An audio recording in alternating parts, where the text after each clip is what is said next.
경험 정리를 하는 논리적인 기준을 설명해 드리고 그 기준에 따라서 경험 정리를 했을 때 어떻게 경험이 바뀌는지 그리고 자기소개서와 면접에서 어떻게 활용될 수 있을지 알아보도록 하겠습니다. 많은 취준생분들이 어려워하는 경험 정리에 대해 쉽게 알려드리겠습니다. 자기소개서를 쓸 때마다 어떤 경험을 써야 할지 고민되시죠? 면접이 갑자기 잡히면 당황스러워서 무엇을 먼저 해야 하는지 감이 잡히지 않기도 하실 텐데요. 하지만 경험을 미리 정리해두면 경험과 관련한 자기소개서 문항이나 면접 질문에 빠르게 답을 만들어낼 수가 있습니다. 그리고 정확하게 준비 방법을 안다면 경쟁자들에 비해 더 어필이 잘 될 수가 있는데요. 많은 분들이 경험을 정리해야 한다는 건 알고 계시지만 정확한 방법은 잘 모르는 경우가 많습니다. 무작정 써놓기만 하면 이게 좋은 경험인지 아닌지 판단하기 어렵고 어떻게 고쳐야 할지도 모르겠다고 느끼는 경우가 많은데요. 우선 경험 정리를 할 때 개인의 감에만 의존해서 경험을 정리하는 것은 항상 주의를 해야 합니다. 그렇게 정리를 하시게 된다면 이 경험이 좋은 경험인지 안 좋은 경험인지 판단하기가 어렵습니다. 좋은 경험이면 뭐가 좋은지 그리고 뭐가 안 좋은지를 판단해야 하는데 그걸 알기 어렵다면 어떻게 수정을 해야 할지 아니면 이대로 답을 해도 좋을지 판단이 정확하게 서지 않을 수 있습니다. 스스로도 판단이 안 되기에 평가자에게도 의미 전달이 잘 안 될 수가 있겠죠? 본인도 납득하지 못하는 경험은 타인도 납득시키기가 어려울 수 있습니다. 평가자로 하여금 그래서 뭘 잘했다는 건지 의구심이 들도록 할 수 있고 이는 좋은 평가를 얻는 데 방해 요소가 될 수 있습니다. 그렇다면 경험을 어떻게 정리해야 할까요? 공자면접이 추천하는 방식은 바로 평가자의 시선이나 논리적인 기준을 최대한 고려해보자는 것입니다. 가장 우선적으로 정리하게 되는 의사소통 능력을 예시로 설명해 드리도록 하겠습니다. 공기업에 입사하시게 되면 여러분은 혼자서 단독으로 업무를 처리하시기보다는 고객, 협력업체 직원, 타부서 동료와 함께 업무를 수행하는 경우가 많습니다. 이때 단순히 친절하게 대화하는 것을 넘어서 상대방이 진짜 원하는 바가 무엇인지 정확히 파악하고 본인의 의사를 명확하게 전달할 수 있어야 업무에 실수가 발생하지 않고 정확한 고객 응대가 가능하며 불필요한 갈등을 예방할 수 있습니다. 따라서 자기소개서와 면접에서는 타인과 잘 소통하는지를 넘어서 실무에 활용 가능한 의사소통 능력을 보유했는지 중점적으로 평가할 가능성이 높은데요. 사적인 영역에서의 소통을 넘어 공적인 업무에서도 소통을 잘하는지 볼 가능성이 높다는 의미입니다. 그렇기에 공기업에서 의사소통 능력을 평가할 때 면접관분들이 확인하고자 하는 요소는 다음과 같이 추측해 볼 수 있습니다. 참고로 의사소통 경험을 정리할 때 이 요소가 반드시 모두 포함되어야 하는 것은 아닙니다. 보여드린 기준 이외에 추가적인 소통 능력 평가 기준이 있을 수 있습니다. 다만 여러분이 경험을 정리하실 때 내가 작성하고자 하는 경험 카테고리에서 평가를 하는 기준은 무엇일까를 한번 고민해 보시고 그러한 기준을 바탕으로 정리한 경험을 점검하셔야 더 좋은 경험 답변, 경험 자기소개서를 작성하실 수 있다고 생각해 주시면 좋을 것 같습니다. 그럼 예시를 통해 경험이 수정되는 과정을 살펴보도록 하겠습니다.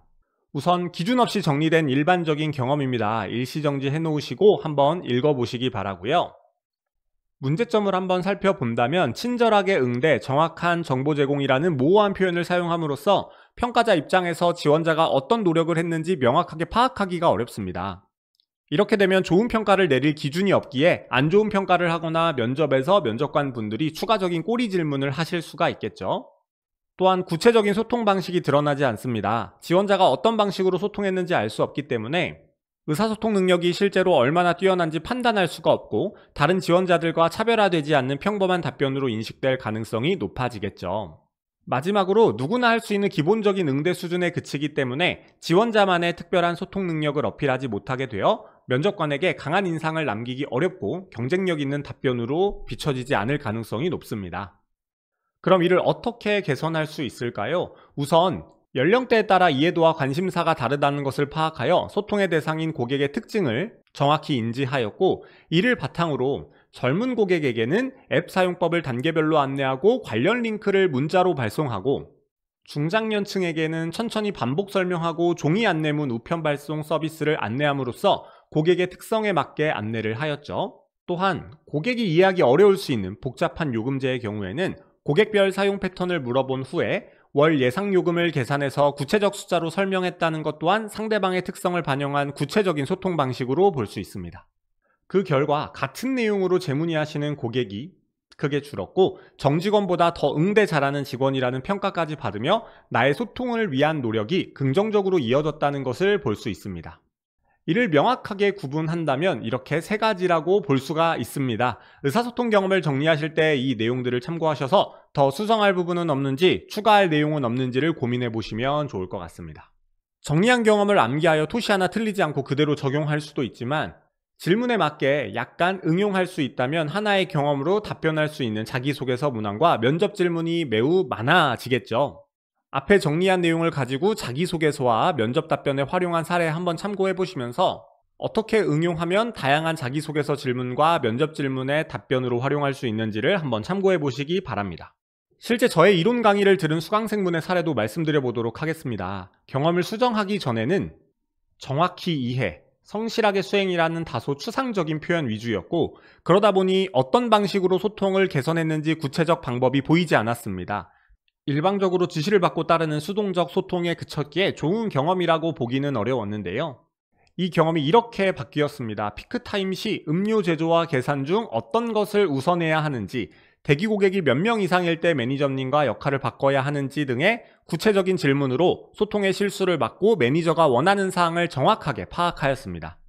동료에게도 대기 고객 5명 이상 시 음료 제조를 중단하고 계산대로 이동, 재료 부족 발견 시 즉시 알려달라처럼 구체적인 상황과 행동을 전달하였습니다.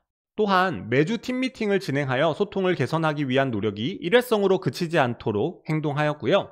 이러한 노력은 팀 전체의 업무 성과 향상으로 이어졌다는 좋은 경험으로 완전히 바뀌게 되었습니다. 물론 처음에는 평가자 시선이나 논리적인 기준을 파악하는 건 매우 어렵습니다. 어떻게 보면 이를 정확히 파악하는 건 지원자분의 입장에서 매우 난이도가 높을 수 있는데요. 제가 여러분들께 말씀드리고 싶은 것은 정말 정확하게 평가자의 시선을 파악하셔라 라기보다는 막연히 경험을 정리하시지 말고 목적성을 가지고 이 답변을 평가할 사람들을 고려하여 신입사원에게 왜 이러한 질문을 하는지 스스로 고민해보면서 오늘 말씀해드린 의사소통 이외에도 문제 해결, 갈등, 협업, 직업윤리 등의 경험을 정리하신다면 지금보다 더 좋은, 그리고 타 지원자 대비 훨씬 더 높은 평가를 받을 수 있는 경험 정리가 가능하다는 것이었습니다. 참고하셔서 경험 정리하시기를 바랍니다. 영상은 여기서 마무리하겠습니다. 감사합니다.